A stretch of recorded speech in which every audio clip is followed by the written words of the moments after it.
www.floridablue.org. For those of you who have not met yet, I'm Fentress Driscoll. I serve as the state representative for Florida House District 63, which covers much of North Tampa and North Hillsborough County. You know, I am so honored to be able to serve my community in this way. It makes such a difference when we're able to bring together government, business, our research institutions, and really create something special for the community. I'll tell you something that I love about what we're doing here, bringing together economic development, technology, education, and research. Please take just a moment with me to say hello to some dignitaries who are in the audience with us tonight. We love having you here to support us. First, we have the chairwoman of the Hillsborough County Board of County Commissioners, the Honorable Pat Kemp. Pat? Oh, I'm sure she's here somewhere. And we also have the Vice Mayor of Temple Terrace, the Honorable Sherry Donahue.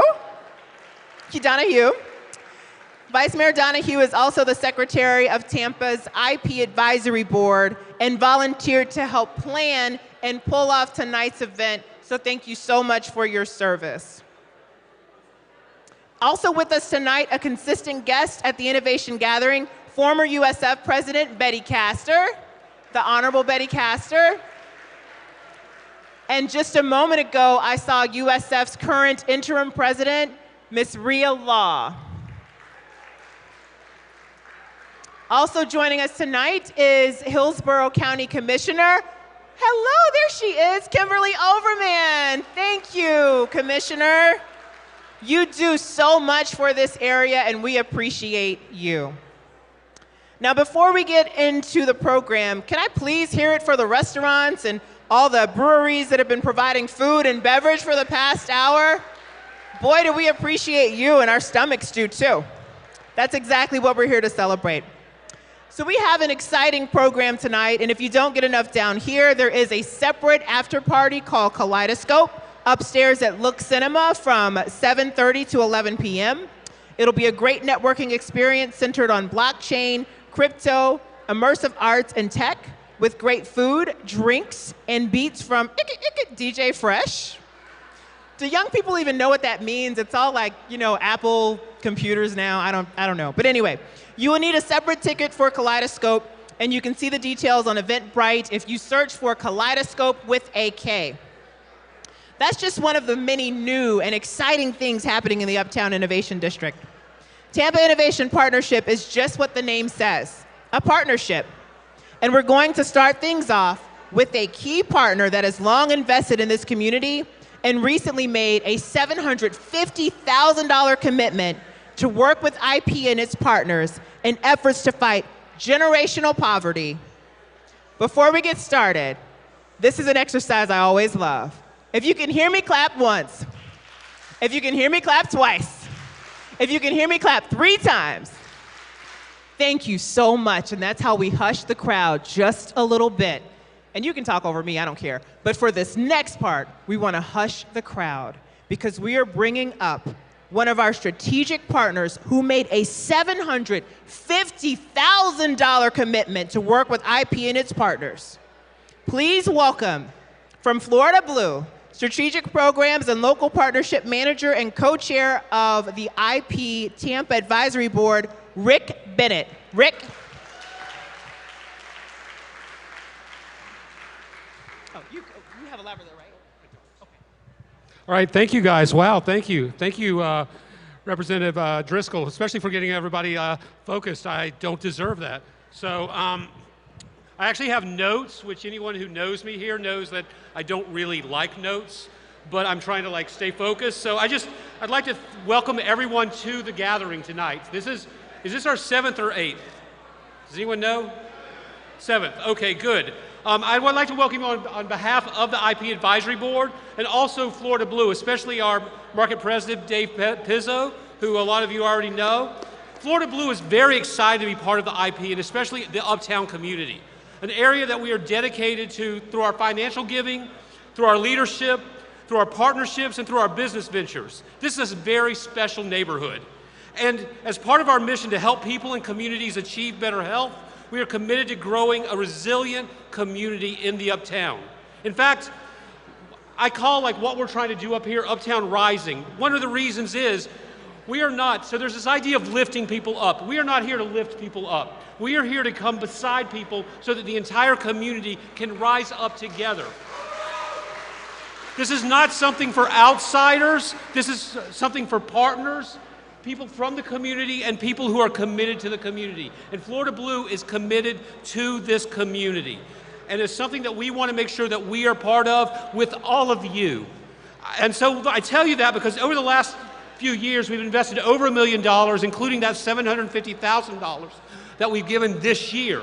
And what we're going to hopefully make this a part of is that the first part of a community-wide effort from businesses that are going to help create a fund that will go into this community to make sure that we can leverage all of our help, leverage what's happening in the community so that we continue to make sure that we can intervene where we need to, and we can help nonprofits and small businesses do what they need to do to rise up themselves out of generational poverty. We've given to organizations like the CDC and many others in this room. And what our goal is through these interventions is to take families from poverty to what's called ALICE, asset limited, income restrained, employed. But what we want to make sure is then we move people to stability, and then we move people even higher than that to not just security, but to see that the future is theirs, where they know that they have better opportunities.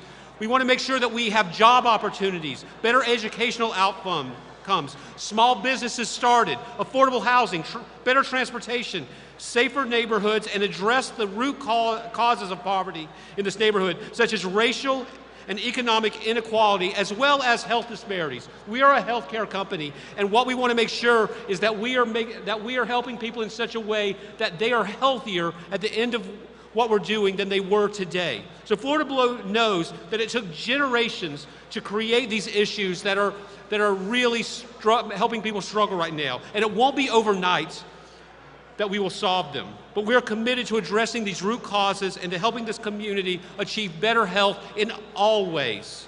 So just down the road, we have committed, we have the Guidewell Emergency Doctors Facility that's right there at Fletcher and Bruce B. Downs. In Temple Terrace, we have a Sanitas Doctor's Office. These are the ways that we've already started to invest in the community. And we are planning ourselves here and asking everyone else to do the same thing.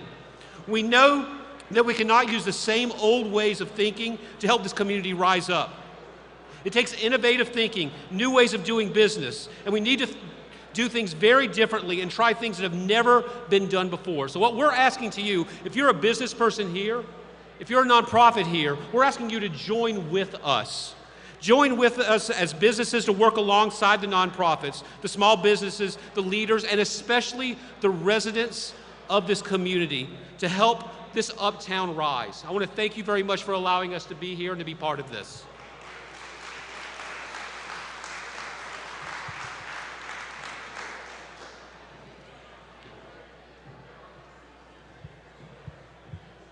Thank you, Rick. A really big thanks to Florida Blue. That's an amazing commitment. So in addition to Florida Blue, this event is made possible by sponsorship and in-kind support from a number of partners. You can see them all on the screens and also on your printed programs. But I want to especially thank the View Virtual Production Studio and Yingling Brewery for their in-kind support, and Tampa IP's anchor institutions, USF, Go Bulls, Moffitt Cancer Center, Advent Health, James A. Haley Veterans Hospital, the University Area Community Development Corporation, and of course, RD Management for sharing this venue, Rhythm at Uptown. In the printed program, you'll see a complete list of all sponsors, plus all of the restaurants and innovation exhibitors. So you can patronize those restaurants and keep up with the innovators and community organizations that are shaping this innovation district. The Tampa Innovation Partnership was created to turn Uptown into a world-class innovation district. Over the past 7 years, IP has brought in thought leaders on innovation districts, including the likes of Richard Florida and Roots Katz, to deliver keynote remarks, and IP has studied the history and trends of successful innovation districts around the world and engaged with the foremost authorities on the subject. Tonight is no exception, as our keynote speaker has chronicled the history of innovation and technology-based communities throughout the United States. She is a Howard and Francis Keller Endowed Professor at University of Washington, who earned her Bachelor of Arts at Northwestern and her Master's and PhD at the University of Pennsylvania. Ladies and gentlemen, that's a lot of education. I don't know if you're keeping up. She is a historian of modern America who writes and teaches about the history of the technology industry. So I know that she'll have a chapter about IP success in her next book, right? She is the author of The Code, Silicon Valley and the Remaking of America, which was named as a best book of 2019 by the Financial Times and Publishers Weekly. She also wrote Cities of Knowledge, Cold War Science, and the Search for the Next Silicon Valley, as well as Pivotal Tuesdays, a book that chronicles 4 elections that shaped the 20th century. Ladies and gentlemen, please join me with a big Uptown Tampa welcome for our keynote speaker, Margaret O'Mara.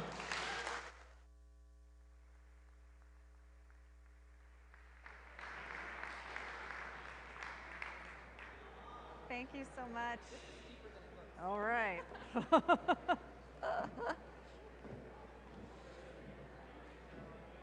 Hi, it's so great to be here. I'm Margaret O'Mara, and you guys have given me a true Tampa welcome. Thank you so much. So I decided, I was trying to think of what to name what I'm about to talk to you tonight. And I thought cracking the code was the way to put it. Cracking the code is something that people have been asking me for the 20-some years that I've been writing about the history of Silicon Valley. What was the secret to the Valley?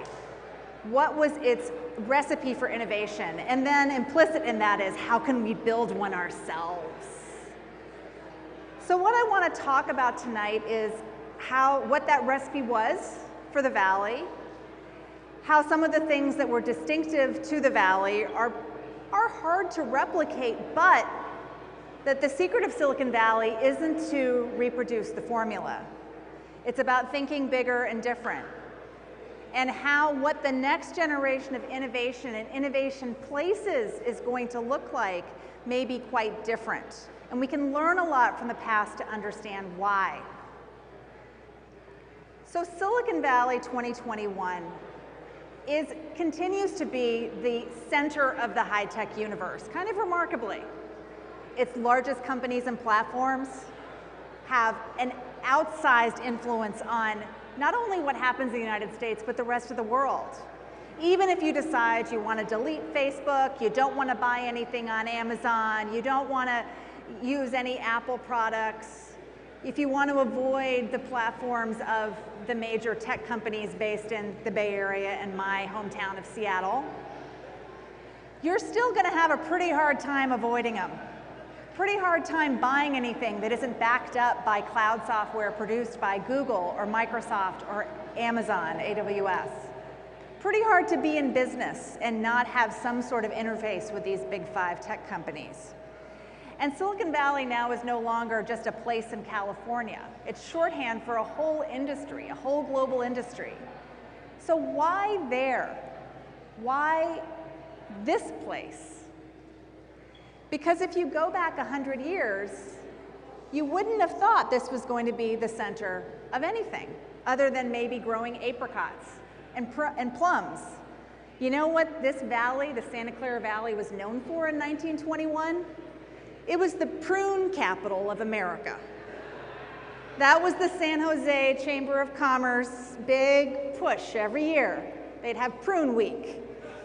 The slogan was, "Eat a prune a day, keep the doctor away." I am not kidding. So what is this? Why this place? Well, even in 1921, there were some signs, there were some seeds. There were some things that weren't noticeable to many people, but were starting to grow. There were small proto-electronics companies. There was Stanford University, which then was not Stanford, but a few decades old university that had big dreams, but hadn't quite gotten there yet. But there was some talent. There were some institutions that were highly motivated to build something. What they needed was a spark. And that spark came in the form of World War II and the Cold War. It came in the form of the defense industry, something that the Tampa region is pretty familiar with, right? Military spending coming to the West Coast, starting in the 1940s, then escalating in the 50s, added on with aerospace and space spending in the 60s. That started the flywheel going. When we think about the tech industry, we celebrate its entrepreneurial energy. We think about free markets. We think about government getting out of the way and allowing builders to build. But the real secret of Silicon Valley came with this public investment. And you know what a lot of that investment was? Yes, it was in research, going to universities for education, tech, engineering. Yes, it was going into things that we would classically think of as public investment in technology. But it also was broader investment in infrastructure, in building a place that had the capacity to grow economically, building roads, transportation infrastructure, building housing, neighborhoods, building sustainable social infrastructure, public schools, fire, police, all these things you don't think are important, but hey, you know this is important because it allows people to come there to grow their lives there. People not only from around the country, but from all over the world. It was a place that brought people in to build something new, and that infrastructure, broadly defined, was one key ingredient. This infrastructure is not only just general issue defense spending, but something that this is where the Valley gets a regional advantage. And this has to do with some dumb luck. So keep in mind a lot of the story of why tech clusters in certain places has to do with serendipity. It can't be planned for. But what happens in the case of the Valley is that it starts specializing from the very beginning in two things. All the computer industry was on the East Coast. IBM was on the East Coast. Things where all the action in big electronics was on the East Coast and the Midwest. But what the Valley did was it specialized in small electronic devices, microelectronics, transistorized electronics, and communication devices, radar, microwave. Those are the two building blocks for the digital revolution to come, right? Making computers smaller and smaller and smaller and smaller so it gets down to this size. And also allowing computers to talk to one another. Now this regional advantage starts going into overdrive when John Kennedy announces that America is going to reach the moon by the end of the 1960s. Remember that? This means a whole new wave of money is being shoveled in the direction of companies that make small electronics. Because what do you need to send a man to the moon? You need really light, really fast, really powerful electronic devices that can go in a rocket and go big. And so the things that the new startups that are emerging right at the same time in the Valley, the late 50s, early 60s, the things they're building, which don't have a commercial market. Integrated circuits are not something that, there was no B2B market for integrated circuits in 1962. What there was is there was a NASA market. And so all of this space spending feeds an entrepreneurial industry of super competitive, market-oriented startups, but they have this big customer. There's serendipity, but there are also actors in place who are taking advantage of that opportunity. All this still is big infrastructure, thinking about money flowing in, creating opportunity, or capital in many forms.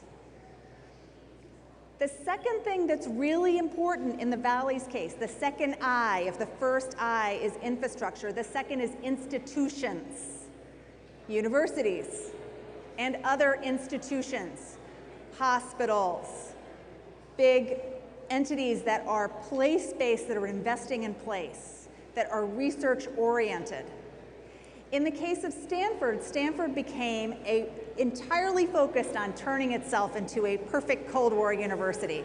And quite honestly, it did things that public universities like USF cannot and should not do. Public universities like my university, the University of Washington, cannot and should not do. Because what Stanford did is it kind of cut entire departments and built up physics, which was awesome for the physicists. It was not great if you were a French professor, and probably not something that most public universities can or should do. But that skewing towards the technological side and the sciences side made Stanford a player in the way it had not been. But the other key ingredient, and this is really important for every university, is we think a lot about the tech that happens in universities, right? The labs, the spin-offs, the tech transfer. That's important. But do you know what's really, really important? People.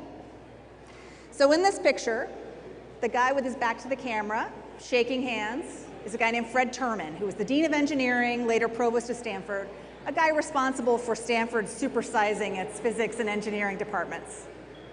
The guy he's shaking hands with, anyone recognize who these two guys are? Yes, thank you. Chris, you get a gold star. Hewlett and Packard. Dave Packard, and then Bill Hewlett's in the background. Hewlett and Packard were graduate students of Fred Terman's, and he persuaded them to come back after they graduated and start their startup in Palo Alto in a garage in 1939, when that was not a thing, to be clear. And so that people power, that connection, Stanford's big mojo is, I mean, yeah, the tech is important, but the people are the most important. It's the people who have graduated from there and started companies in its backyard. That is something that any institution can do. Any institution can do. And then the third I is connected to the institutions. I'm talking about people. The third I is individuals. It is the people. It is who the entrepreneurs are. It is the people who are given the opportunity and seize it. It is individuals who are the beginning of a connective chain of generation after generation of tech companies. Here is part of Silicon Valley's secret, which is time. It's had a lot of time to pass the baton down, but it also has been a place that has formed these tight networks of professional and personal connection that have allowed one company after another to grow. So this is Fairchild Semiconductor. This is the original venture-backed startup. This is the first, these are 8 guys who came out from other parts of the country, took a job with a crazy guy named Bill Shockley, who invented the transistor. Turns out to be the worst boss ever among his other problems. They all quit. They decided to go out on their own, which in 1957 was a decidedly weird thing to do. I remember interviewing someone for my book who said, you don't understand, back in the 1950s, if you started your own company, it meant you were really weird and you couldn't work for anybody. It was the antithesis of what we celebrate now. So these 8 guys leave. They're known famously as the traitorous 8. They ditch Shockley, they start their own company, they find their own financing. And they go on, 2 of them in this group, in this picture, are 2 co-founders of Intel, a co-founder of Kleiner Perkins, one of the major venture capital players in the Valley to this day, and a whole host of other companies that essentially the beginnings of the microchip industry in the Valley, the companies that bring the silicon to the Valley are here in this picture. They're all connected. So infrastructure, big picture, macro, institutions, what's there, what you're building on, and then individuals, people, it's people powered, it's giving people opportunities. And here I want to add something else about this picture, which might be surprising to you. Every man in this picture was someone who, in some way in 1957, was an outsider. Now, they're all white, they're all male. They look kind of typical. This is what the demographics of a lot of Silicon Valley has remained as. But none of these men were rich. None of these men came from affluent backgrounds. They were preachers' kids from Iowa. They were scholarship kids from Texas who worked in the oil fields in the summer. They were immigrants and refugees. They were not coming from a place of power or connections or family wealth. What this early tech industry allowed was this escalator of upward mobility, in part because of the investments being made in infrastructure broadly defined on the public side at that time, 50s and 60s. The investments being made in institutions like colleges and universities, higher education levels rising. That is allowing individuals to be part of something and build something. All of these men later become gazillionaires. But they didn't start that way, and that's super important to remember, especially as we think about what's next. Fairchild gives birth to a bunch of companies, including Intel, that just to underscore the outsider, the bringing people in. Here, I'm giving you the slide not only for the ties, which are awesome, but also two of the guys who are in the picture. The first picture I showed you, in the center is Bob Noyce, co-founder of Intel, co-inventor of the integrated circuit. Next to him in the glasses is Gordon Moore. Ever heard of Moore's Law? That's the guy who came up with it. And then the other guy with the amazing mustache is Andy Grove, later CEO of Intel, legendary business leader, venerated business leader in the Valley, only passed away a few years ago. Andy Grove, like so many builders in tech, was not born in this country. He came here as a refugee from Hungary in 1958, 20 years old, didn't speak much English, had giant Coke bottle glasses. I am sure the immigration agent processing his paperwork was like, this guy's not gonna go anywhere. He comes in, he finishes his degree at City College in New York, he gets his PhD in 2.5 years, up and to the right. That openness, that American story of bringing people in is part of the secret of Silicon Valley. And so the flywheel starts going. You have Fairchild begets Intel. Intel further miniaturizes computer power, creates the microprocessor, the computer on a chip. The next generation, a few years later, is the personal computer industry that essentially puts a box around that microprocessor and makes it a personal computer. The next generation after that, the internet generation, the dot-com generation. Who's financing companies like Netscape? It's people who made their fortunes in semiconductors. Where does the technology for the commercial internet come from? It comes from, in part, from these communications devices and networks that are established with government support a few decades earlier. The internet itself, of course, is a government creation. And then on to the next generation, the next. There is connective tissue of investment in one generation after another. The previous winners of the previous generation in the Valley fund the next. Now, you may see that there is some demographic similarity to all the people that I just showed you. That is part of Silicon Valley's secret, and it is its greatest weakness. The network is the secret. I fund you because I know you. You look like someone I funded before. You're wearing a hoodie. I like that. That seems familiar. You came from Stanford. I like that. What's USF? Never heard of that. Stanford or MIT. That's all I want to fund. So this is Silicon Valley's problem that a place like Tampa can take advantage of, my friends. Because this network, yes, it's a model that's worked. I don't know if that's necessarily the model that works right now in 2021. It leaves you blind to all the other people with great ideas that aren't getting a shot. It leaves you blind to people that aren't looking familiar, that aren't looking like the pattern that you know. Look, venture investing is a super risky business. It's a lot more, VCs are a lot more risk averse than you might think, a lot of them. And they're looking for something that's known, and oftentimes the known maps what someone looks like in this very superficial way. This is Silicon Valley's, its network is its greatest asset, it is its greatest weakness. So infrastructure, institutions, and inclusion. Think about those three I's, because look, that's not where I want to go. Silicon Valley did have inclusion at the front end. It was this incredible escalator of upward mobility, this entry point for all of these new voices and new minds. That's part of the excitement. That's why it's produced so much stuff.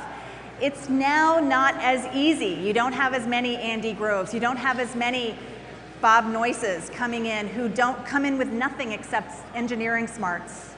Yes, we like to think it's a meritocracy, and if you're a good engineer, you're going to get anywhere, but it doesn't always work that way.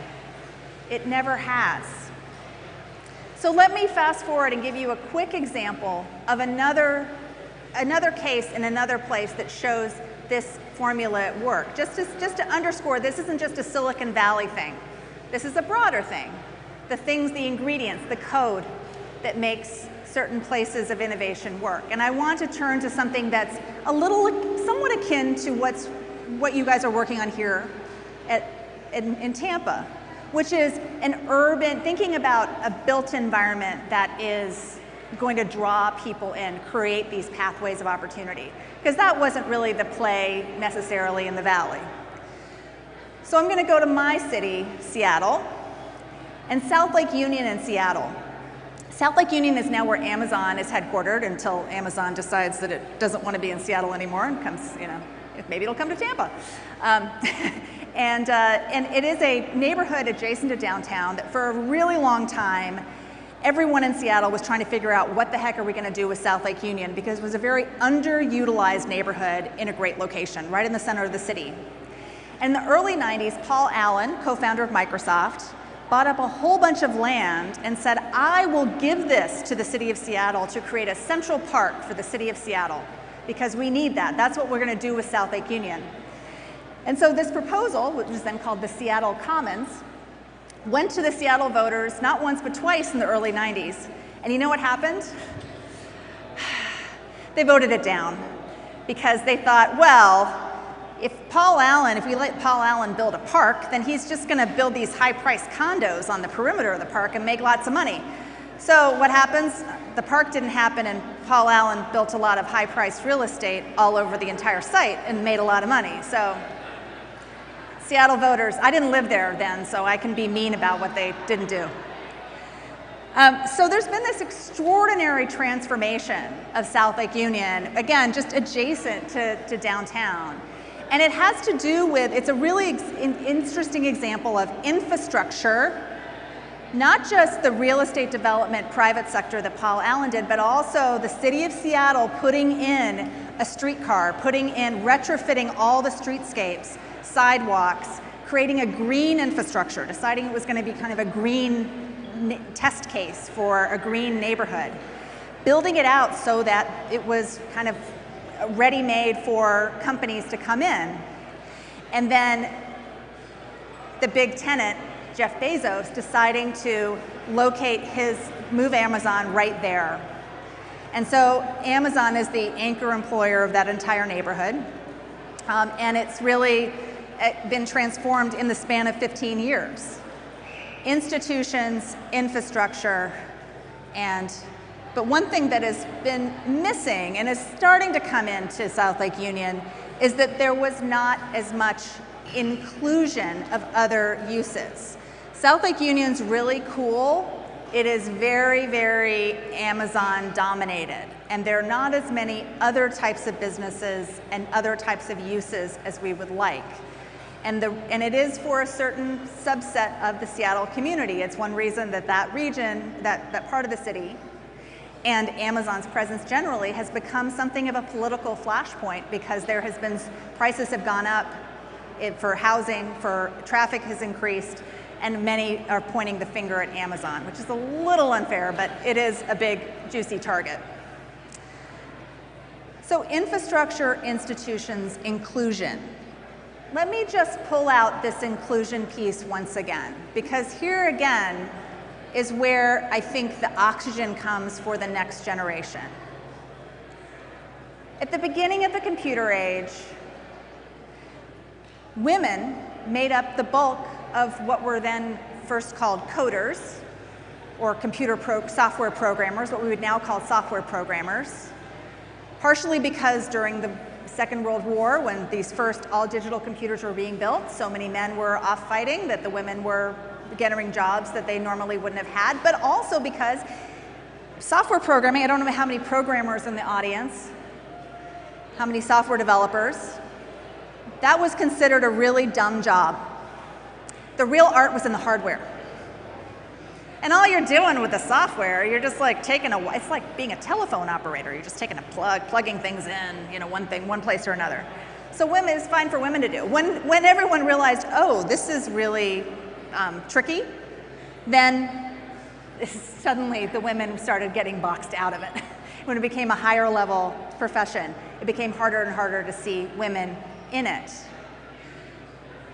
And even by the time you get to Fairchild Semiconductor, you have the engineers in the foreground, and you have in the background, there are a lot of women in this picture, just like there have always been a lot of women in tech. But they're in the background, not being seen, not being foregrounded. The builders that aren't getting celebrated, those that aren't getting included in the story, even though they always were part of it. And look, just again to underscore, this in its own way is an inclusive photograph for 1957. This is showing one of the secrets of Silicon Valley originally was its inclusion of the poor kids from humble backgrounds who didn't have Ivy League educations, who didn't go to a prep school, who didn't have a dad who was a partner in a white shoe law firm. They were out in the valley because had they had those connections, they would have stayed on the East Coast. That was the way 1950s America, corporate America worked. And another secret of Silicon Valley, or another dimension of Silicon Valley that I think really rings hollow and is an uncomfortable reality reckoned with in 2021, was why did tech grow in suburban Bay Area? Why did it grow in suburban Seattle and urban Seattle? These were very, very, very white places. This is the apex of white flight, the apex of mass suburbanization. Part of why tech has gravitated to these places that have not been diverse, that have excluded types of programs that have excluded women, types of neighborhoods that have excluded people and families of color. We need to be honest about that and recognize that part of including a broader set of voices and ideas and builders is to widen that geography to more diverse places and incorporate diverse populations rather than shoving them away. There were plenty of people of color in the South Bay in the 50s. They just got pushed out to South San Jose and East Palo Alto. We also need to think about including built environments that aren't just, hey, let's build a gleaming, beautiful tech hub. This is a shot from South Lake Union of a building that no longer exists. In the process of developing South Lake Union over the past 15 years, old, dive bars are no longer. Now, we don't want to get overly nostalgic about dive bars. We all know they can smell funny.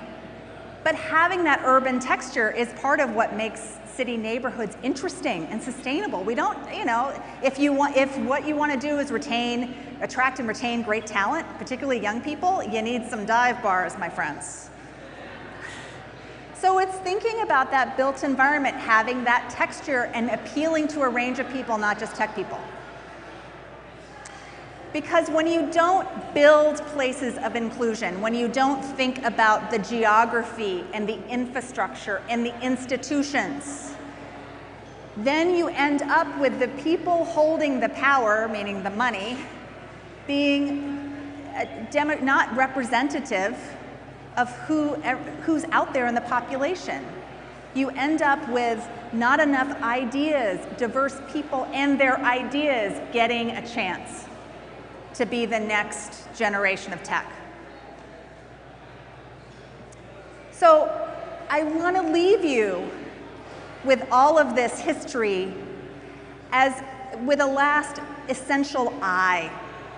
What history can do is it can help us look within, to think more deeply about what we're doing, not just to move fast and break things, but to move deliberately with introspection, to think very deeply about what are the core competencies of our place. What do we have that we can build on? And let me tell you, this is a beautiful moment to do it, because you know what's happened over the last 20 months? Oh, I don't know, something.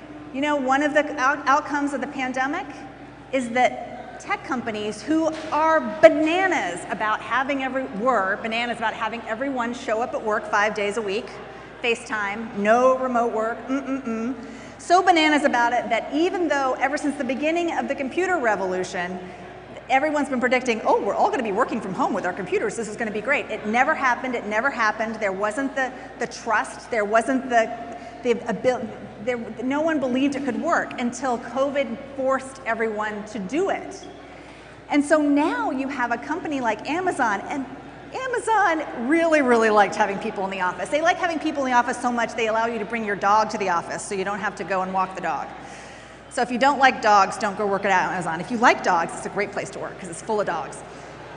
But Amazon is allowing partial work from home. This is transformative.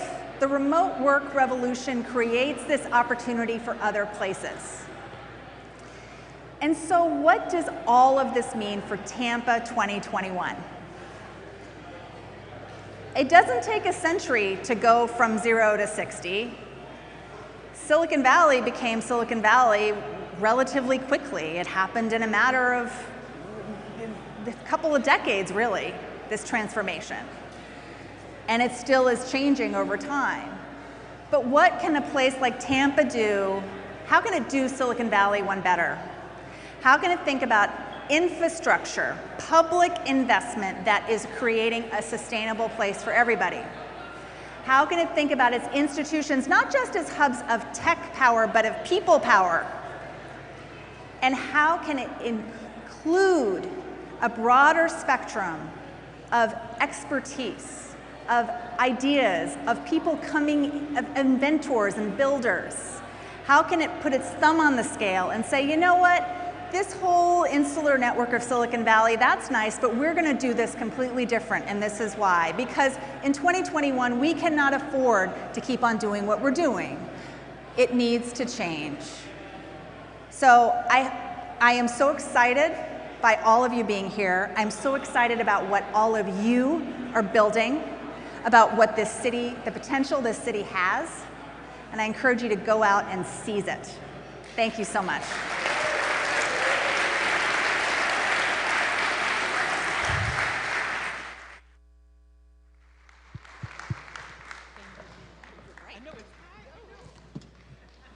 Let's give Margaret another hand.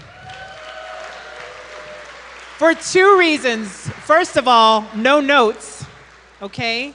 She is a master at the subject matter. And second of all, that step is a lot steeper than you think. Thank you, Margaret. We are so proud to have you here, and we look forward to your next bestseller and giving you some news about Uptown Tampa, and maybe you can write about it. Uptown has a strong foundation in medical research with institutions like USF Health, Moffitt Cancer Center, James A. Haley Veterans Hospital, Advent Health, Shriners Hospital, and many more shaping the future of healthcare. That's why the Tampa IP Executive Board created an award to recognize healthcare innovators in the Uptown District. And with more on that, join me in welcoming Tampa IP's Board Chairman and Chief Development Strategist for Rhythm at Uptown, Chris Bowen.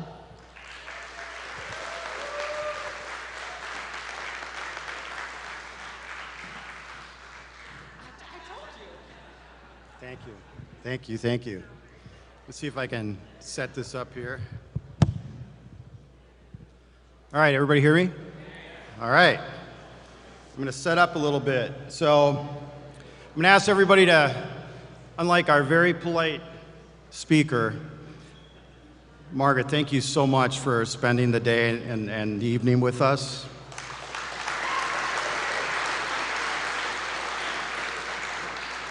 And thank you for writing that book.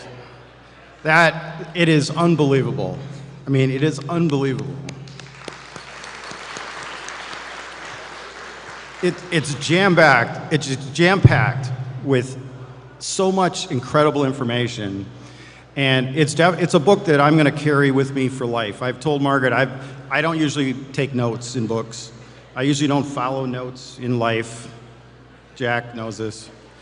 But that is one I have notated and will to the hilt, and I'm going to keep going back to that throughout my life. Because every time I read it, I connect a few more dots.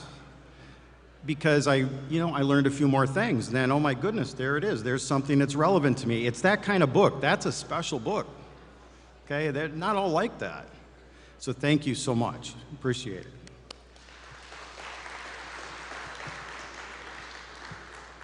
Now, everybody back there, quiet down. Faces up here. I want to have a moment with you guys. I want to share a moment. I want us to soak this in. Let's soak in this night. I'm looking at all of your faces. I went around the track a bunch of times. I mean, it's incredible who's here tonight. I know many of you, and I've worked with many of you over the last almost 4 years now. It was six years ago tonight that I first came to the University Mall, to this event. It was the second annual Innovation Gathering. And I made a special trip down from Twin Cities.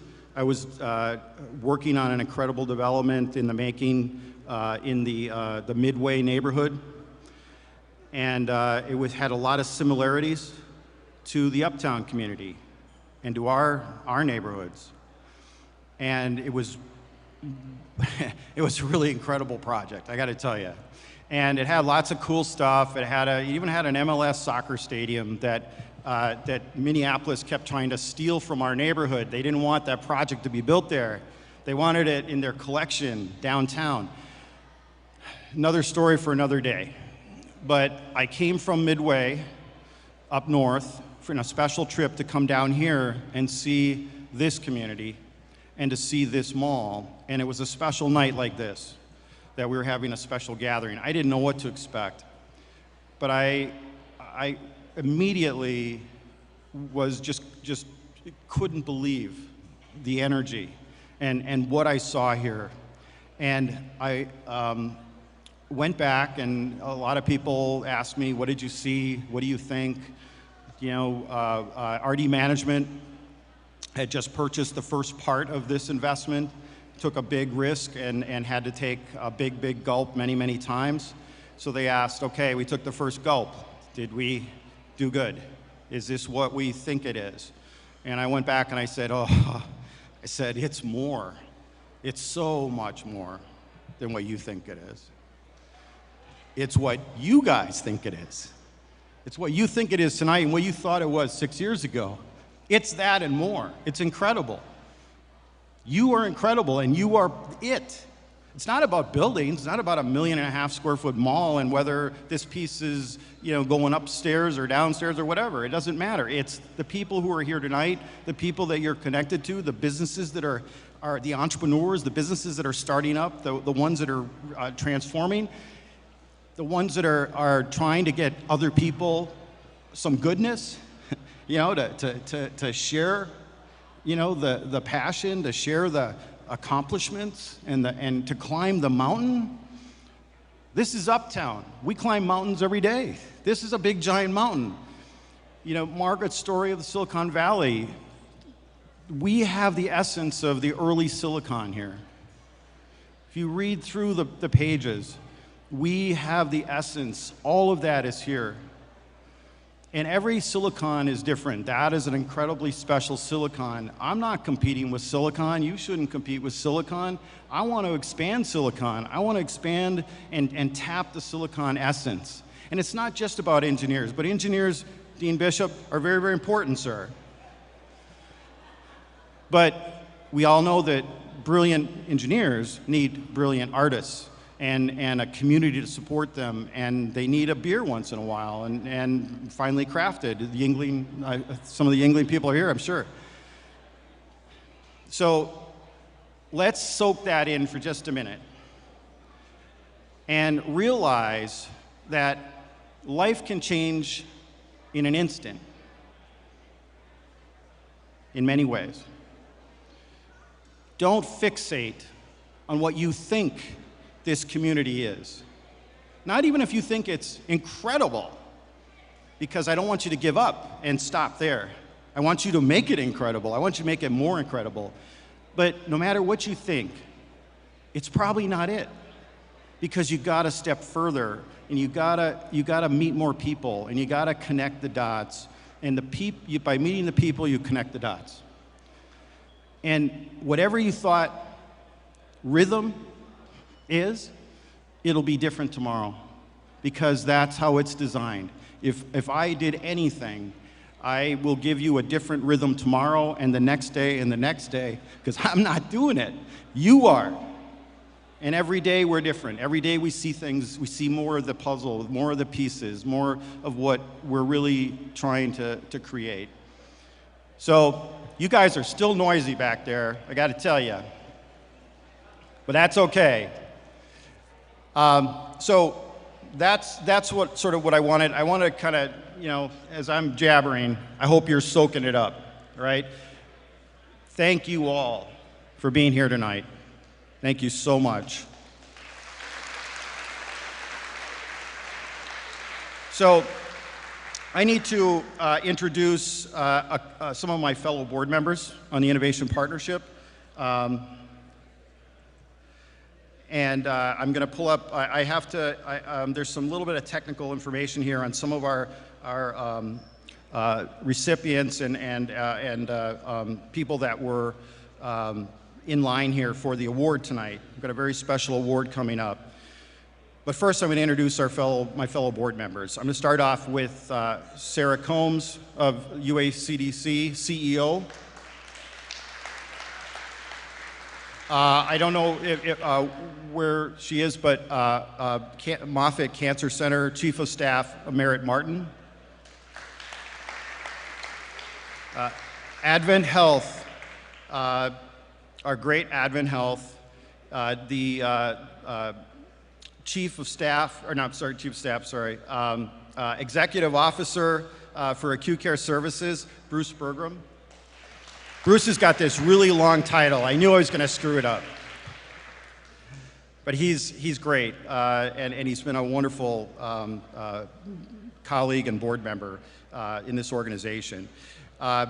From James A. Haley, Melissa Sundin, the acting president of the VA Hospital and Research Center. And then, last but not least, I saw her earlier, University of South Florida President, Rhea Law.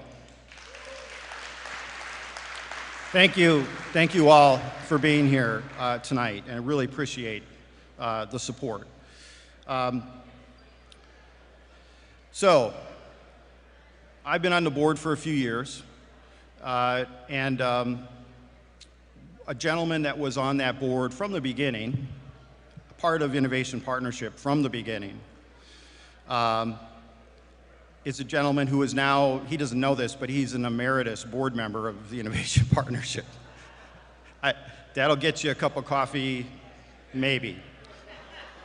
But it is important. It's important to us, more important to us, because we can't let you go. And I told you that when you told me you were going to take on the next challenge, and left Moffitt Cancer Center. Now, before, this is Jack Koloski I'm talking to right here. I'm eyeballing him. Jack is a fellow Chicago boy, born in Chicago. Were you born downtown? South Side, okay, yeah. So I was born downtown.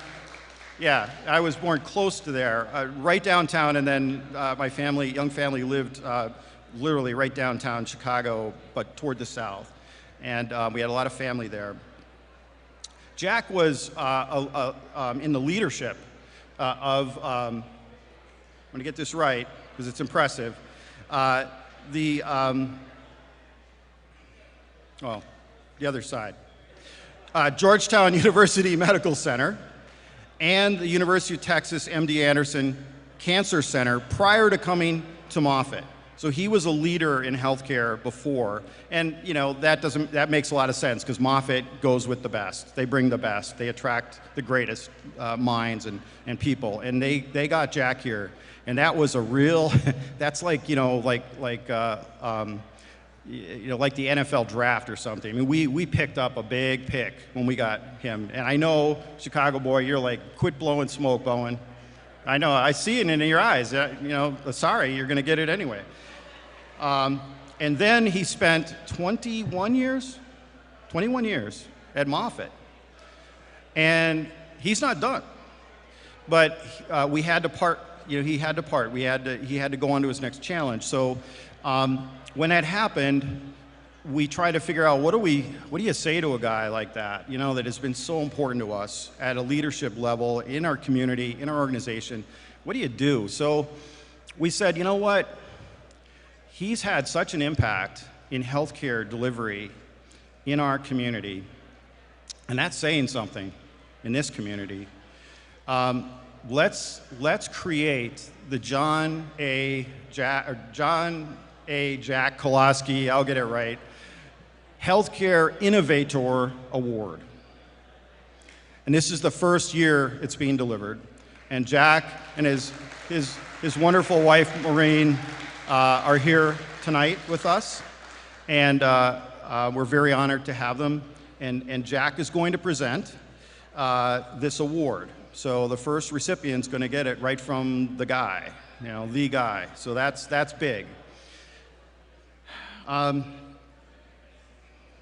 I probably said enough, Jack. I probably blew your whole intro and everything, but I'm going to let Mr. Jack Koloski come up and say a few words.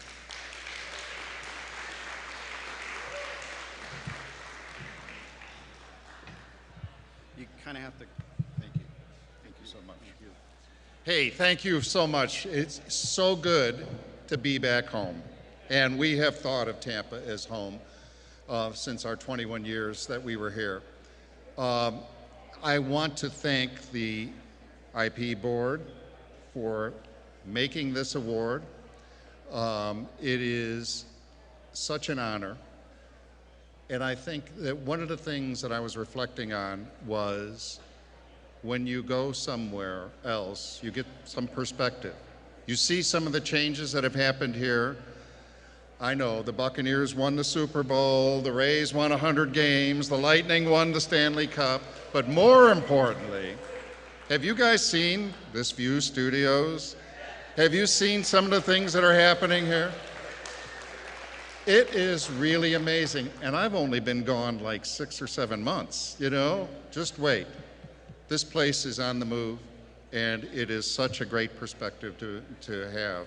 The other perspective that I have, being in healthcare for virtually all of my career, is you know what is going on up here in this community in healthcare innovation, in research.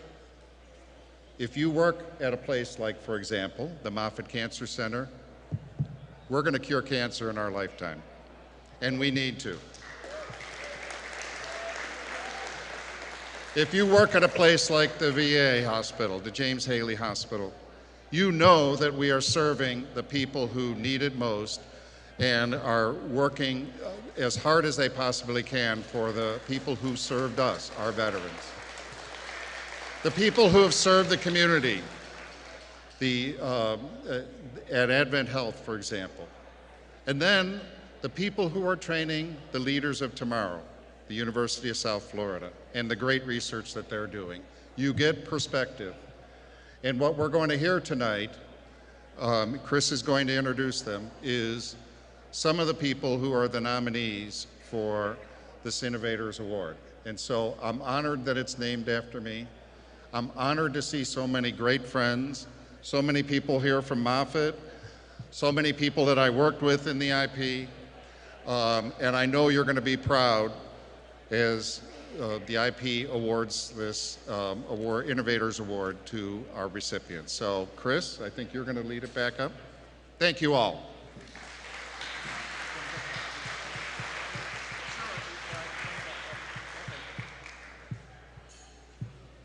Thank you, Jack. All right, so this was not easy. We kind of thought, you know, we're going to create this award, but there is a lot going on here in healthcare innovation, medical research. It's amazing, and so we had a lot of entrants for this and nominations.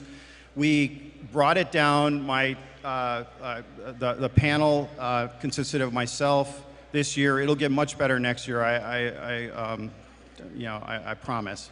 But the better part of that was Sheelan Patel, who is the chairman of the Community Engagement Lab, also the CEO of Axis Health, and Alexis Milner, who is editor at the Tampa Bay Business Journal and involved in many, many areas throughout Tampa Bay. So we, Alexis, Sheelan, and I, with a lot of staff support, really were amazed by what we saw. And tonight, we came down to 5 finalists out of many, and that was not easy. 2 of the finalists are from Moffitt Cancer Center. 2 are from James A. Haley VA Hospital, and 1 is from USF Health.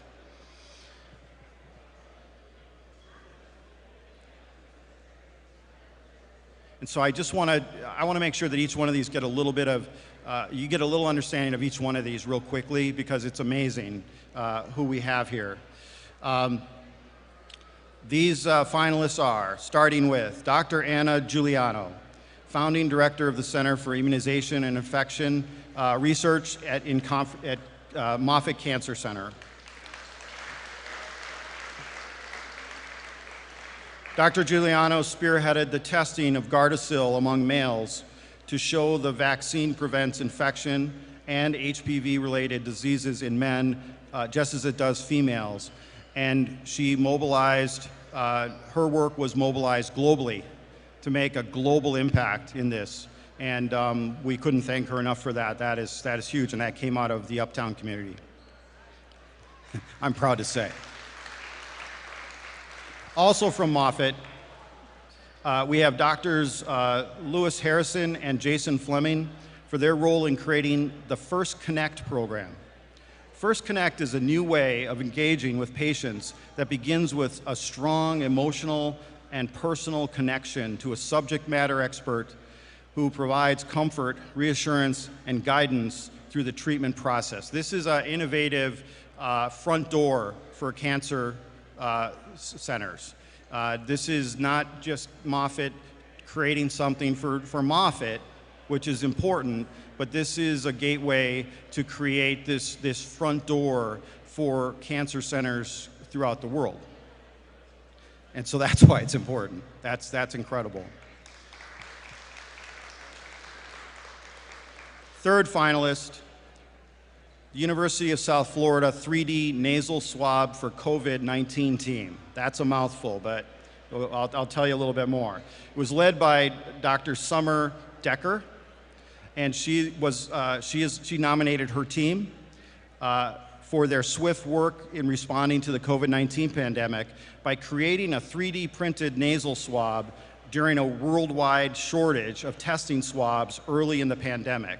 So it sounds, like a nasal swab, but if you look at the process they ran through, it was just like early Silicon Valley that they went through. They went through every gauntlet, everything in like weeks, where this normally would take years. They did something in weeks. And it wasn't just for USF Health. It wasn't just for their patients and their community. They were designing it for the world because there was a need, and they figured it out. And they put it together, and they had to go through, they had to create patents, they had to, and they opened it up to everyone, gave that patent out there to the world. They went through the whole innovation process. They worked with multiple teams throughout the country to do this. So they were coordinating. This is just weeks, remember. When you read the full story of what they did, it's amazing. And I don't care if you're a healthcare entrepreneur or a startup, or you're doing, whatever product or tech that you're transferring, this was the process. This is what we want. We say in Uptown and at Rhythm, we want to make entrepreneurs. We make entrepreneurs here of all types, all shapes and sizes, every kind you can imagine. This is the process we want to train our entrepreneurs in, because they will be able to nail it if they follow this blueprint that they laid out. It's not just one product. It is how they did it and what they did and what they accomplished globally. That swab is now available and going throughout the world. And they let everything open to the world, available to them. So all the technology, everything, which is really, really incredible. The last two are James A. Haley, which we know we don't say enough about, but it's one of the top rehabilitation medicine rehabilitation programs in the world. It is the top, actually. It's ranked #1, and it is a research powerhouse. And we need to start really pushing them and really helping them push transfer their research into the marketplace, locally and globally. And Innovation Partnership is working with them to certainly try and help them do that however we can. The first one of James A. Haley finalists is the COVID recovery unit at the James A. Haley Veterans Hospital, which quickly adjusted procedures to provide early intervention for COVID patients by converting rooms into negative pressure rooms, identifying needed supplies and resources, and educating staff. So they retooled their environment. And Melissa, I'm not sure where you are, but I know the VA is known for a lot of things. It's also known for its bureaucracy. Melissa probably can't say that, but I'm going to say it because it's kind of funny for a number of ways. But for them to do what they did, they don't let bureaucracy stand in the way at all. And they didn't this time either. And so they retooled themselves to be able to make sure their patients lived and that they could serve more patients. That's incredible. The last finalist is also from James A. Haley, the Physician Medicine and Rehabilitation Department for a number of interventions related to COVID pandemic, including the implementation of a tele-rehab program for those still experiencing symptoms weeks after diagnosis. We know with COVID, it lingers, so you're clear, but weeks and months later, you could still, and most of us were, still experiencing some weirdness, some sickness, and it was scary, right? And some of us had to be rehabbed. We had to continue rehab. And so, but they wanted to go home. So this VA team found a way to get them continually rehabbing. First of all, keep their eyeballs on them when they left, okay? Make sure, some weird stuff's going on. Don't ignore it, all right? So they helped rehab people at home in a telemedicine way, right? That's what they created. That's, in and of itself, it's incredible. But the fact that they did it under the pressure they were under, all of these teams, is also, deserves a round of applause.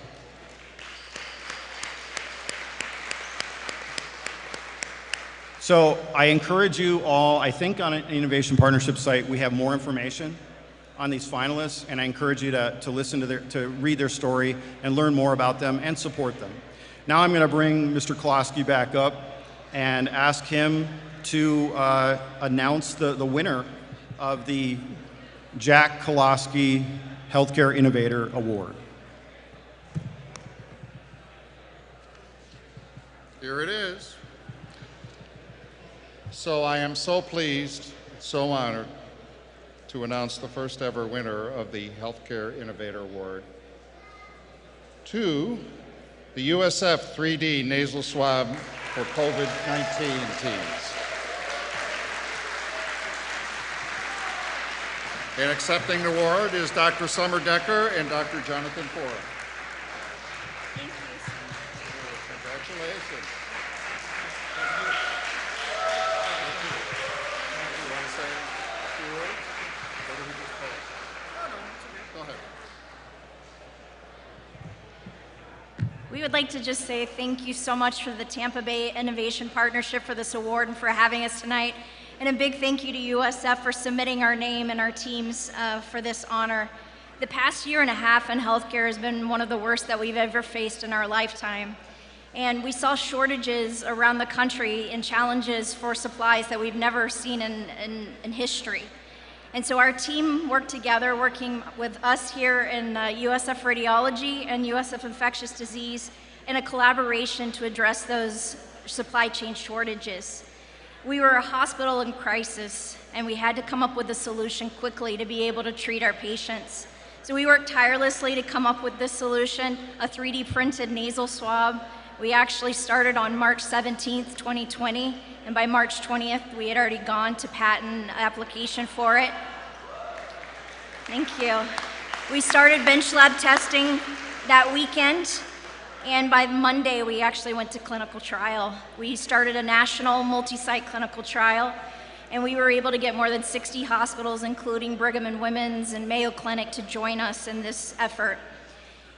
Dr. Ford and myself here, our technical director, we stayed for more than 200 days at our hospital here at Tampa General Hospital in order for us to be able to print 3D printed nasal swabs as part of the COVID test kit for Tampa General, Moffitt, and the VA hospitals locally.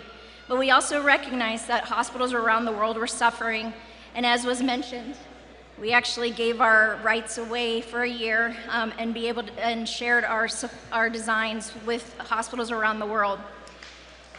Thank you. To date, there are more than, that we know of, over 70 million of the USF TGH designed nasal swab in more than 56 countries, and we have saved millions of lives. This little swab here is the physical manifestation of what collaboration can occur when we get out of our silos and we work together to make life better for our patients and for our community. So we are so honored for this award. So on behalf of our entire team, myself, Dr. Summer Decker, Dr. Jonathan Ford, Dr. Todd Goldstein, Dr. Todd Hazelton, Dr. Michael Tang, Dr. Jason Wilson, Dr. Kami Kim, Dr. John Sennett, and our Dean of Medicine, Dr. Charles Lockwood, we are grateful and so honored to have this award, the first one ever. And thank you to all of our USF Health family who worked with us on this. And thank you to the Tampa Bay Partnership, and go Bulls.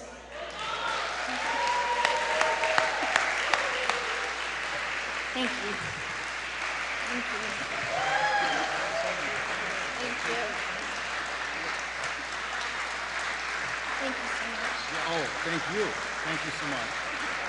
So also, as part of that, in addition to that beautiful trophy, Dr. Decker and team will be receiving an award of $1,000. And we hope that that will grow over the years, and we're congratulations. We're so excited for them and for our community. This is a big win for us. I want to make one more announcement real quick. For the first time ever, we have an after party brewing, and it's upstairs in Theater 10 at the new Look Cinemas. And it's a little, I'm probably going to get some hate mail. It's my son Matt, who's an incredible corporate and tech attorney internationally. He's here tonight, and it was really his brainchild. And I told him, do we have to? I mean, it's one more big thing to do, Matt. It's like, no, Dad, you didn't get it. We need to do this. And the party is a nod to our Tampa Bay blockchain, immersive artists, crypto, to those communities, our gaming, our AI. I see a lot of you here tonight. People don't know how much AI is influencing us here in Uptown, and the community, the national community is all over this community, and we couldn't be more excited about that. So I invite you to join us if you haven't already. It's a ticketed event, but it's set up now as a donation. So if you go to Eventbrite on your device, and we hope you'll make a little bit of a donation because we're still trying to break even on it, but because it's a really cool event. You're going to be impressed. We have an incredible music and immersive arts program for you while you all just continue and gather and enjoy it and connect the dots tonight. It's not just for people in blockchain and people in crypto and people in digital arts and all of that. It's for all of you and all of us. to join with them, because it's just what Margaret, again, in her book referred to as, it's not just all about the engineers. You know, you need a lot of people, very special, diverse people, to make really special things happen in this type of an innovation community. And so I'm looking at my wingman here, Eddie. Am I it? Is this it? No, I can't. So you're not, you don't leave. You ready? I also want to thank Fentress, Representative Driscoll, for being our guide tonight and guiding us through this event. We are so fortunate to have someone of her caliber and her energy and passion as a part of our community, and really selling us and supporting us at the state level, at the national level. Fentress, thank you so much for being here tonight with us. Thank you, Chris. It is truly my pleasure. And you want to talk about passion. It's hard to find anyone with more passion about the Innovation District than Chris. Maybe Mark Sharp. Wow, this research and innovation happening right here in Uptown, just in the medical field alone, is incredible. And it will be exciting to highlight paradigm-shifting work in the future, just like what we saw tonight. And we look forward to many more years of honoring innovators with the Jack A. Koloski Award. We're nearing the end of the night. It has been my honor to serve as your MC, so thank you for allowing me that delight. I just did want to plug just one time, okay? Margaret O'Mara's book, The Code, go get it. I'm sure it's available on Amazon. Yes.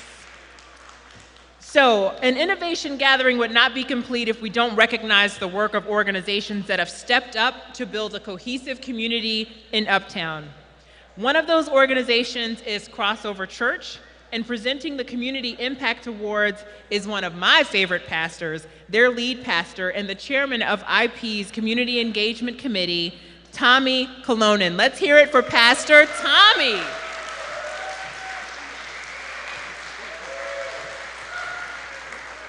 Uptown family, how's everybody doing tonight? All right, well listen, I'm super excited because I get to present some incredible people that are really the backbone of this community. And so I know this is the very last thing. I know everybody's getting restless, everybody in the back, everybody's talking, but this is the last part of the night. So we gotta turn up the energy. Y'all with me? Come on, this is Uptown. Where's Uptown at? Okay, so that was pretty good, but we really want to cheer for these people that win these awards. So we're going to practice really quick, because this is not just Uptown, guys, but this is Tampa Bay. We are world champions, y'all. So for a minute, I just want you to go crazy. I'm going to count you down. Like, hold on, let's pretend that Tom Brady is throwing that touchdown pass at Super Bowl 2022. Could happen, right? So I want you to just go crazy for Tampa Bay. Ready? 1, 2, 3. Okay, Mark, I think they're ready. So the Community Impact Awards is a collaboration that's between the UACDC and the Tampa IP, the Tampa Innovation Partnership. And so joining me up here on the stage, I want to get the two people that lead those great organizations. I want to get Sarah Combs from the UACDC, the CEO. Come on up and help me out. Give it up for Sarah. And of course, the one and only, my man, Mark Sharp. Give it up for him, the director of the IP.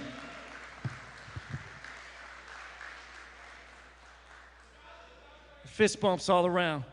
All right, so we're gonna keep it moving. We're gonna start with presenting the Community Catalyst Award.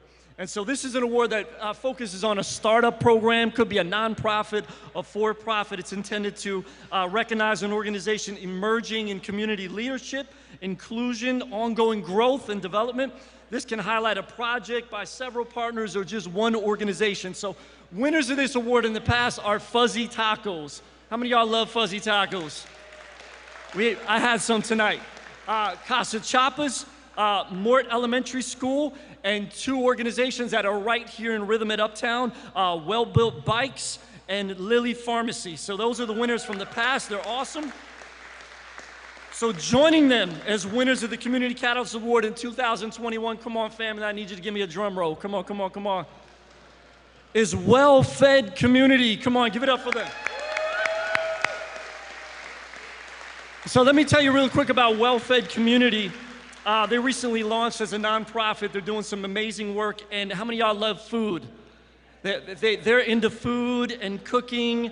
They're a vehicle for sustainability, positive change, relationship building. They host cooking demonstrations in the community and classes. They host a free market, not a flea market, but a free market to show how to make healthy meals out of donated produce. And they even have an aquaponic system that they built with the Amrock Lab. And so right here in Uptown, Rhythm at Uptown. So at the UACDC last week, we had a coalition partners meeting, and we got to hear them present. And I was just excited to hear the great work that they're doing in the community. So here to receive this award tonight for Community Catalyst Award is Delia Bumbaka. Come on, give it up for her.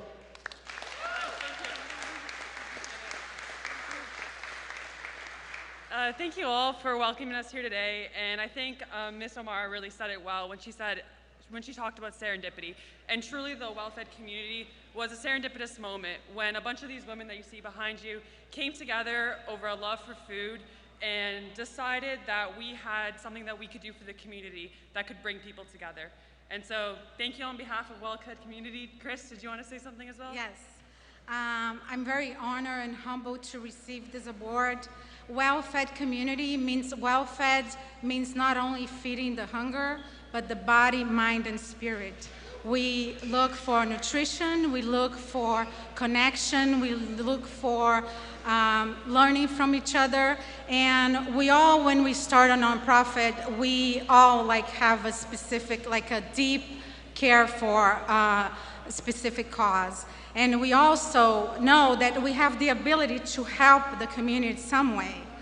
But at the end of the day, I realized personally that it ended up helping myself, being a better human being, learning, connecting, evolving through the challenges. And I think we only have 10 months in this community.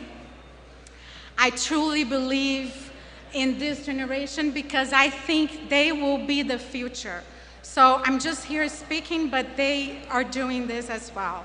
So thank you, everyone, and I think we are not wrong to start this organization. And I thank you so much. Thank you, everyone.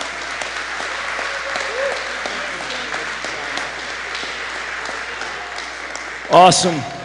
Next, let's do the Creative Cooperation Award. And this award, what it does is it focuses on partnerships and community and demonstrates exceptional collaboration impact between community partners and community residents and members. And so winners of this award, they excel in all aspects of partnership, constant communication, knowledge of programs and services that are in the community, and they participate in events in the community and in different committees. And so the winning organization, it is on a project that brings the community together. So here's a couple of the past winners in the past. Tampa Family Health Centers, Can Do, the Caribbean American Development Organization, this thing called Love Our City. Whoop, whoop. If you don't know, I'm part of that. Hillsborough County Deputy Ashley Alvarez, we love her, in Amrock Fab Lab right here in Rhythm. And so 2021 Creative Cooperation Award winner is, come on, We Nourish. Come on, give it up for them. So let me tell you about We Nourish. I love this program. We're an innovation district, and this was innovative because last year when the pandemic hit, it hit restaurants, right? And it hit local residents as well. And so this was genius. It hit two birds with one stone. Said, hey, we're going to raise money and we're going to help restaurants, local restaurants, stay in business. Many of the restaurants you ate good food from tonight, right? And then we're going to take that food and we're going to buy it from them, and then we're going to feed families in the community that need food, right? And so I was able to be part of this, and it was awesome. So not only did they raise tens of thousands of dollars, but then it caught on, and Hillsborough County gave them a huge grant. And so not only just a few thousand meals, but it was tens of thousands of free hot meals. And so at Crossover Church, we got to do this in our grocery drive-thru and a lot of the events we had. And so I got to see firsthand and got to partner with We Nourish. And this guy that's going to come up and win the award tonight and say hello to you guys for a minute. Love this guy. He's got a big heart for the community, and he loves food, and he can cook too. So give it up for my man, Christian Leone.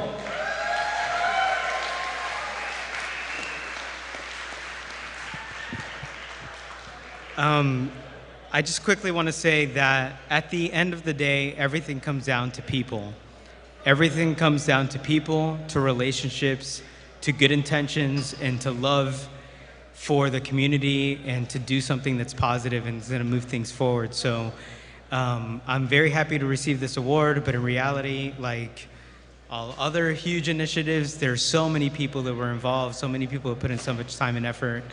But I think that the thing that we learned from this one initiative is simply to take time, think thoroughly and comprehensively about what is the most efficient way to help the most people possible, and to really do things with love and with an understanding that there are so many different people that form our community. I think that, you know, this whole initiative happened, we were deep in the lockdown, when we were in a time where there was so much uncertainty. I think that since 9/11, we were never in that type of time. So it was beautiful to see, after a lot of meetings like this, that there was a lot of reality and authenticity to the dynamics between people. And I think that it was beautiful to see what Uptown is made of, and that is great human beings. So thank you very much. Thank you for being here. I know all of you care about it. And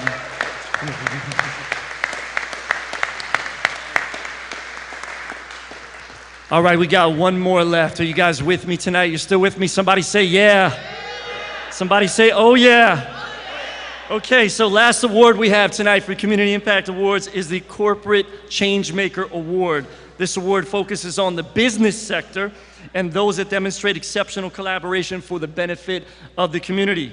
Winners of this award, they provide a notable contribution to the design, to the development, and the assessment of innovative ideas to move the Uptown community forward. And so previous winners of this were Depository Trust and Clearing Corporation, Casablanca, Diamond View Studios, that's right here in Rhythm and Uptown, and I was just in that LED volume studio. It's amazing. Y'all need to take a tour if you haven't seen it. Of course, RD Management that has come in and transformed this property, and Florida Blue. We're grateful for all of them. Let's give it up for all those corporate change makers in the past. They're changing our neighborhood. So the 2021 winner of the Corporate Change Maker Award is, give me that drum roll one more time, family. Blue Sky Communities, come on. So Blue Sky, they partnered with the UACDC, and they recently broke ground on a 61 multifamily attainable housing development called Uptown Sky. It's located on the intersection of 12th Street and Fletcher, and Uptown Sky is going to improve the quality of housing for 61 families. How many know there's a housing crisis right now in our community? There's so many people moving in, and the supply is not meeting the demand. And so people that are lower income are getting squeezed out. And so one of the big reasons that we formed this innovation district is we don't want to see people pushed out. We want to see people be able to rise with the tides that are happening and not drown, right? So this project is super important. I'm really excited about it. It's going to help 61 families in our community. And so they're going to have access to the UACDC, transit right there on Fletcher. It's going to be incredible. So with us from the Blue Sky Communities tonight to accept this award is Shawn Wilson. Give it up for him. Thank you very much, Pastor. Thanks to Mark Sharp and everybody at the Innovation Partnership. Thank you to the keynote speaker, very informative. I love a history lesson.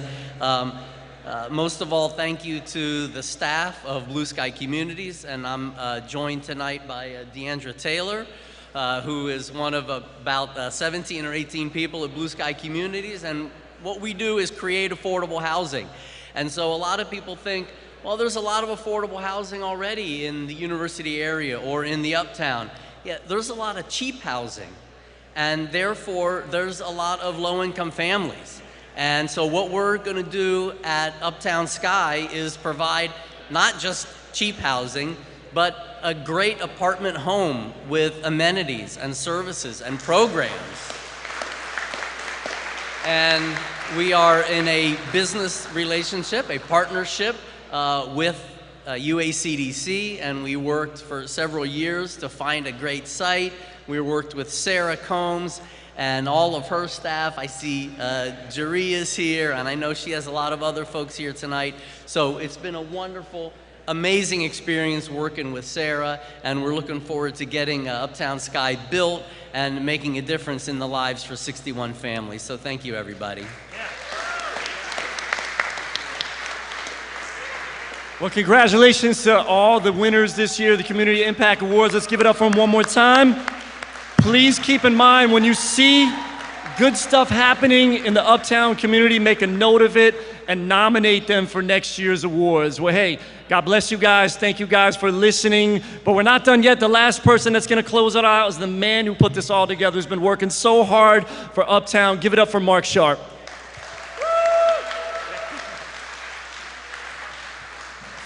We're gonna wrap this up quick. We got a party upstairs at Kaleidoscope. It's the Kaleidoscope event at Look Cinema. It's gonna be amazing. Hey guys, listen. Margaret O'Mara, and thank you for coming here, has written a fabulous book about the history of Silicon Valley. We're writing a new history. It's a history right here. We're telling a new story about Uptown. You saw some of the people who are gonna make a difference in our community, and I want to thank everybody who participated, certainly Jack Koloski, his wife Maureen. Let me tell you, Jack is responsible. He started this, he helped create this organization, he kept us together, and thank you for coming back, Jack. I also want to make sure that we give a plug to Hillsborough County. Yeah, we're going to be cheering a government. But Hillsborough County and the city of Tampa had the brilliance to bring this thing together. Our two governments getting together, along with Temple Terrace, realized we needed to do something special. So thank you, Hillsborough County. Thank you, the city of Tampa. Thank you, Temple Terrace. Thank you, our acres. I got to plug Bonnie Ingram. Thank you, Bonnie Ingram. She took all the names. I got to thank Eddie Birch, who's put all this together. Eddie, you're brilliant. Thank you very much. I want to make sure we thank Eric Larson, who is the guy that basically tells me which way to go. We got to thank Tracy Ingram, our tech guru. We got to thank our main sponsor, Florida Blue. Let me tell you, Florida Blue, give it up for Dave Pizzo and Rick Bennett. Let me tell you, Dave and Rick, one of these days, you're gonna hear a lot more from them, because you're gonna hear a lot more from us about this resilient community we're building. We are building a resilient community. And let me tell you, it's our elected officials like Kim Overman, and I'll tell you, Lisa Monteleone, who used to be a city council member, now works for Kim. Thank you for being here. And our chairwoman, Pat Kemp. It's our elected officials who have the courage in this day and age to serve. We thank you for having the courage and the vision to be here. Thank you very much. We are a noisy bunch. We're loud. And every year we've done this, people say, Mark, why do you pick the venues you pick? And, you know, it's noisy, it's loud. And I'm like, darn right, because we're going to be heard. You're going to be heard. Your voice is going to be heard downtown. It's going to be heard in Midtown. It's going to be heard all the way to Silicon Valley and around the globe. And guys like Chris Bowen, our chairman, we got to give Chris a big hand for having the vision. Let me tell you, he came here 7 years ago, and he said, this is something special. And you can tell when you hear Chris speak, it's from the heart.